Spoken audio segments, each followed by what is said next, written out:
మనం థియేటర్లోకి వెళ్ళి ఒక 2.5 hours 3 hours బాగుంది బాగుందని చెప్పేస్తాం. దాని వెనక చాలా కృషి ఉంటుంది. అది సినిమా తీసే వాళ్ళకి నటీనటులకు మాత్రమే తెలుస్తుంది. ఎందుకంటే సినిమాలో జీవిస్తున్నాం, సినిమాలోనే బ్రతుకుతున్నాం, మాకు తెలుసు. కాబట్టి ఈ అందివనం సీతంపేట ఏరియాలో ఈ సినిమాకి నేను ఫైట్ మాస్టర్గా చేశాను. ఒక విలన్ గెటప్లో కూడా చేశాను. సగలం శంకర్ గారుతో 22 hours కంటిన్యూ ఫైట్ చేసాం.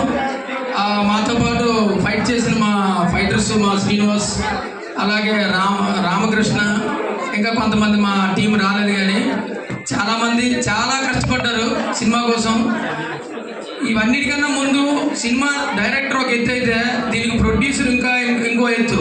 ఎందుకంటే ఎంత పెద్ద సినిమా అయినా ప్రొడ్యూసర్ లేకపోతే సినిమా తీయలేం. అంతా మనీతో కూడుకున్న పని. అయినా సరే డబ్బులు అటు ఇటు అయినా సరే మన విశ్వ గారు ఆయన సొంత డబ్బులు పెట్టి ఈ సినిమాకి నాకు తెలిసి సగం వరకు తీసుకొని వెళ్ళడం, ఆ సినిమాని ప్రతిరోజు నాకు అప్పుడప్పుడు కనిపించడం, మొత్తం చెప్పడం జరిగింది. అంత కష్టపడి ఈ సినిమాని ఎంతవరకు తీసుకొని వచ్చినందుకు, అందులో మన శ్రీకాకుళం వాసి కాబట్టి మనం శ్రీకాకుళం ఫస్ట్ రోజు మార్నింగ్ షో మనం చూడాలని మీ అందరికీ మరొకసారి నేను తెలియజేస్తున్నాను. ఈ అవకాశం ఇచ్చిన అలాగే ఈ సినిమాలో మన హీరో కూడా చాలా కష్టపడి ఆర్నెస్లు ఆ సీతంపేట అడవుల్లో తిరుగుతూ చాలా కష్టపడి చేశారు. మన హీరో కూడా ప్రశ్నలు థ్యాంక్స్ చెప్తున్నాం. అలాగే ఇద్దరు హీరోలు చేశారు.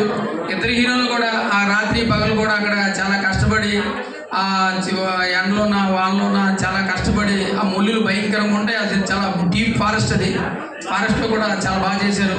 కాబట్టి వీళ్ళందరూ కూడా మనస్ఫూర్తిగా తెలియజేస్తున్నాను. రెండోది ఏంటంటే ఈ సినిమాకి నేను ఫైట్ మాస్టర్గా నాకు అవకాశం ఇచ్చిన నల్లి విశ్వచైతన్య గారికి మరొకసారి ధన్యవాదాలు తెలుపుకుంటూ నాకు అవకాశం ఇచ్చినందుకు అందరికీ థ్యాంక్ యూ సో మచ్. జై హింద్.